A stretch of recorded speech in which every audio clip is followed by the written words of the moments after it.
अच्छा, तो next topic is the cell membrane. Cell के स्ट्रक्चर के हवाले से डिस्कस किया जा रहा है। तो cell membrane also called the plasma membrane. अगर हम देखें साइटोप्लाज्म, तो ये प्लाज्म का हिस्सा है, उसका मेम्ब्रेन है, इसलिए नाम देखते हैं द प्लाज्मा मेम्ब्रेन या सेल मेम्ब्रेन। तो सेल मेम्ब्रेन के हवाले से गौर कर लें।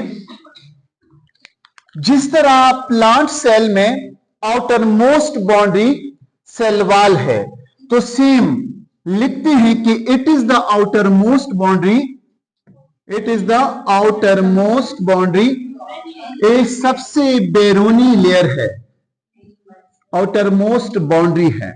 लेकिन अगर गौर से देखा जाए, प्लांट सेल में outer most boundary cell wall है और एनिमल में एब्सेंट था, तो इट मींस दैट कि जो एनिमल सेल है इसमें आउटर मोस्ट बाउंड्री क्या है शाबाश, वो सेल मेम्ब्रेन है। लेकिन अब क्वेश्चन, प्लांट में होता है या बैक्टीरिया में या फंजाई में, ऑफ कोर्स लिखते हैं इट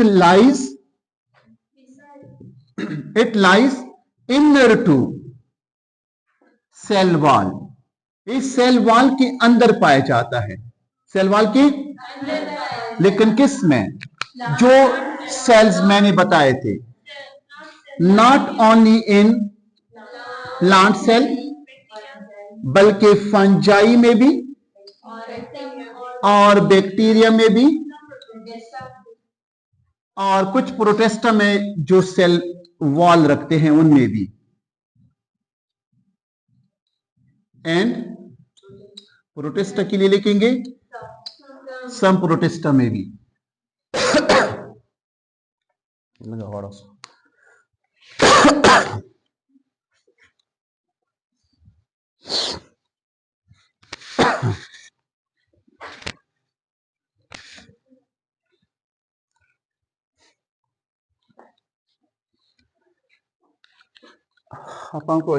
अच्छा, तो एनिमल सेल की सेल मेम्ब्रेन भी सेल वॉल इस्ताना आउटर मोस्ट अंदाशो, जबकि दी मुकाबले की बैक्टीरिया के फंजाई की चौकी सेल वॉल वो आगे की बता इनर तरफ अप्रोच है।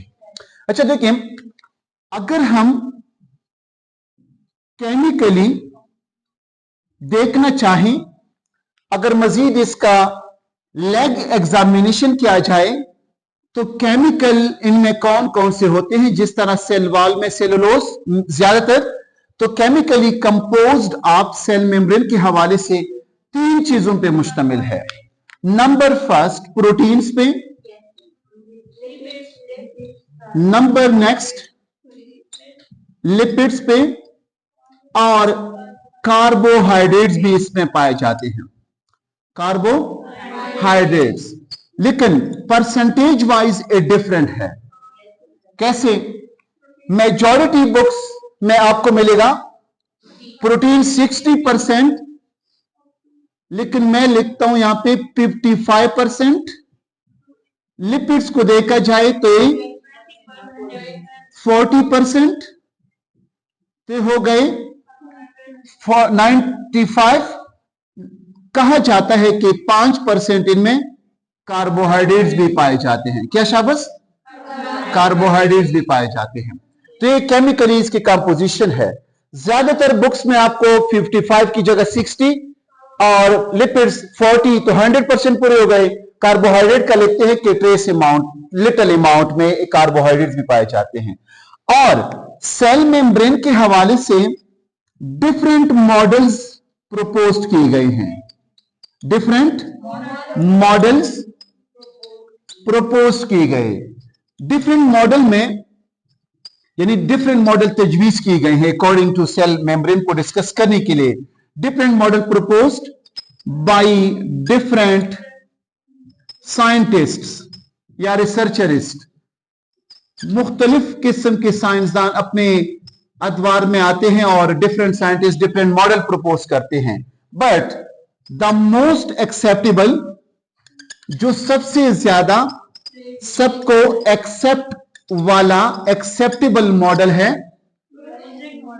एक्सेप्टेबल मॉडल, उसका नाम है fluid mosaic model. Which model? Fluid mosaic model. और ये मॉडल साइंटिस्ट सिंगर और निकोलसन ने प्रेजेंट किया था। किसने? सिंगर एंड निकोलसन ने इन 1972 में। अब क्वेश्चन ये है, सिंगर एंड निकोलसन ने यूनिट मॉडल कैसे प्रपोज किया? According to this model, fluid mosaic model, इससे पहले का मॉडल जो था वो यहां पे लिख लें। बिफोर दिस एक मॉडल प्रपोज किया गया था जिसका नाम था unit model. Which model? Unit model. इस यूनिट मॉडल ने या इनके साइंटिस्ट ने कहा था कि प्रोटीन्स के लेयर ने या प्रोटीन्स के लेयर ने लिपिड्स के बाई लेयर को, बाई मीन दो, सैंडविच किया हुआ था। सैंडविच से मुराद अपने अंदर बंद रखना, अपने अंदर बंद रखना। यानी यूनिट मॉडल वाले कहते थे कि प्रोटीन का लेयर होता है, नीचे भी प्रोटीन का लेयर होगा, इन दो प्रोटीन के लेयर ने लिपिड्स के दो लेयरों को अपने अंदर सैंडविच किया है। लेकिन this was not most acceptable model. लेकिन जब सिंगर एंड निकोलसन ने तजवीज दी कि ये मॉडल होगा, नाम रखा गया fluid mosaic model. Fluid mosaic से मुराद यानी कि इसमें जो लिपिड्स होते हैं एक बतौर रोल अदा करते हैं। एक तो ये बाई लेयर की फॉर्म में होते हैं। कैसे शाबाश? बाई से मुराद दो लेयर में तहें, बाई लेयर्स होते हैं। लेकिन लिपिड जो है बतौर सी का रोल अदा करते हैं। सी मीन समंदर। और इसके अंदर जो प्रोटीन्स होते हैं वो प्रोटीन फ्लोट करते हैं, तैरते रहते हैं। फ्लोट। इस फ्लोटिंग करने की वजह से आप लोग इस मॉडल को समझने की कोशिश कर लें। फ्लूइड कहते हैं एक माया चीज को जिसमें हमने लिया लिपिड्स। मोज़ेक कहते हैं डब्बे को, मोज़ेक कहते हैं डब्बे को। मीन समंदर में फर्ज कर लें पानी है और उसमें एक कश्ती तैर रही है, तो आपको कश्ती एक मोज़ेक जैसी नजर आती है, तो इसे नाम रखा गया कि लिपिड्स के समंदर में प्रोटीन्स तैरते रहते हैं, तो इसलिए नाम रखा फ्लूइड मोज़ेक मॉडल। तो ये मॉडल काफी यानी लोगों को एक्सेप्ट था और साइंटिस्ट को, तो इसलिए इस मॉडल के आगे फिर काम किया है। इसको डायग्रामेटिकली गौर से देखना चाहें। ऊपर हम लेयर बनाएंगे प्रोटीन्स का। अच्छा, तो देखें, according to fluid mosaic model there is the sea of lipids. इन लिपिड्स के अंदर प्रोटीन क्या करते हैं? फ्लोट कर लेते हैं।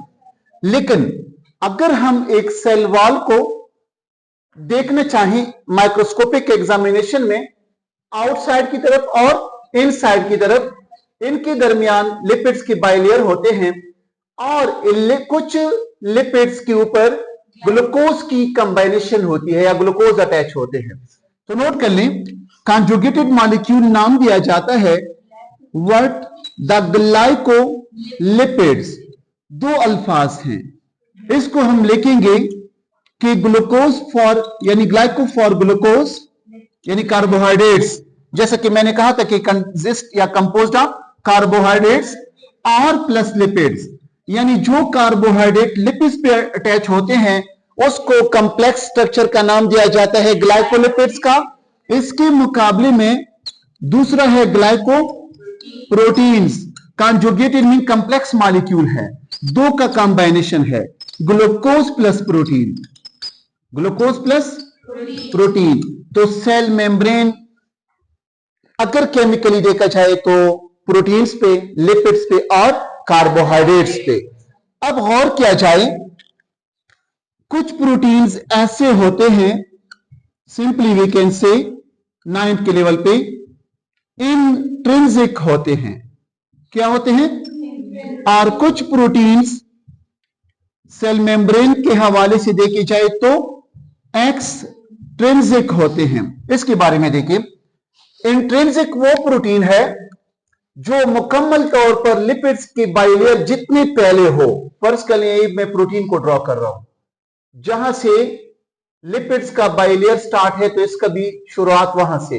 तो this is what, this is the protein, और इस प्रोटीन का नाम रखा जाता है इंट्रिंसिक। और जो प्रोटीन पेरिफेरी पे हो, भी यहां पे साइड्स पे हो, ये भी प्रोटीन है, ऐसे प्रोटीन का नाम दिया जाता है एक्सट्रिंसिक। जो बाहर की तरफ हो तो एक्सट्रिंसिक, और जो मुकम्मल तौर पर इसके अंदर फैला हुआ हो उसको इंट्रिंसिक प्रोटीन का नाम दिया जाता है। सेल वॉल फंक्शनली डाइवर्स है, sorry cell membrane functionally diverse से मराद के डिफरेंट फंक्शन अदा करता है। तो डिफरेंट फंक्शन इन्हीं वजह से, अगर प्रोटीन इंट्रिंसिक हो तो अलग रोल, प्रोटीन एक्सट्रिंसिक हो अलग रोल, अगर लिपिड्स के हिस्से पे कुछ मॉलिक्यूल अटैच हो जाए अलग रोल, ग्लाइकोलिपिड्स वाले पोर्शन पे अलग फंक्शन, ग्लाइकोप्रोटीन वाले हिस्से पे अलग फंक्शन। तो इसलिए हम लिखते हैं कि सेल मेम्ब्रेन फंक्शनली, फंक्शन के लेवल पे डाइवर्स है, मुख्तलिफ किस्म के फंक्शन अदा कर सकता है। अब यहां पे अगर आप गौर कर लें, मुश्तमिल है किस चीज पे? ज्यादातर लिपिड्स भी इसमें पाए जाते हैं। लिपिड्स पानी के साथ लवर हैं या हेटर हैं, लिपिड्स वाली चीजें, रोगनियात वाले। तो लिपिड्स अक्सर वाटर इनसॉल्युबल हैं, लिपिड्स वाटर इनसॉल्युबल हैं। अब क्वेश्चन ये होता है कि सेल के अंदर साइटोप्लाज्म में 90% वाटर होता है। अब ये वाटर मुख्तलिफ किस्म के सेल वाले ऑर्गेनेल्स को क्यों डिसॉल्व नहीं करता? तो आप लोग यहां पे एक टिक बिट बना दें, जितनी भी membrane wall, membrane bonded organelles हैं, वो ऑर्गेनेल्स जो मेम्ब्रेन में बंद होते हैं, मेम्ब्रेन बॉन्डेड ऑर्गेनेल्स, इनकी भी अगर गिर्द देखा जाए सराउंडेड बाई, इनकी गिर्द भी होता है किस के जरिए सराउंडेड है? सेल मेम्ब्रेन के जरिए। यानी ऑर्गेनेल्स जो हैं, उन ऑर्गेनेल्स के गिर्द भी सेल मेम्ब्रेन आपको मिलेंगे। ऑर्गेनेल्स के गिर्द, माइटोकॉन्ड्रिया के गिर्द भी सेल मेम्ब्रेन होगा। मीन वाटर में हल नहीं होते। Because of what? क्यों नहीं हल होते? Because of this lipid, lipids का पानी के साथ नफरत होता है। अगर आपको याद हो, लिपिड्स को hydro mean water, phobic mean नफरत, तो लिपिड्स हाइड्रोफोबिक हैं। कौन हाइड्रोफोबिक है? क्योंकि नॉन पोलर है। क्या है शाबाश? तो लिपिड्स का बना हुआ जो सेल मेम्ब्रेन होगा या ऑर्गेनेल्स के मेम्ब्रेन होंगे, इसलिए पानी में हल नहीं होते कि लिपिड्स हाइड्रोफोबिक है। चलो आगे आते हैं इसके सेल मेम्ब्रेन के फंक्शन के हवाले से।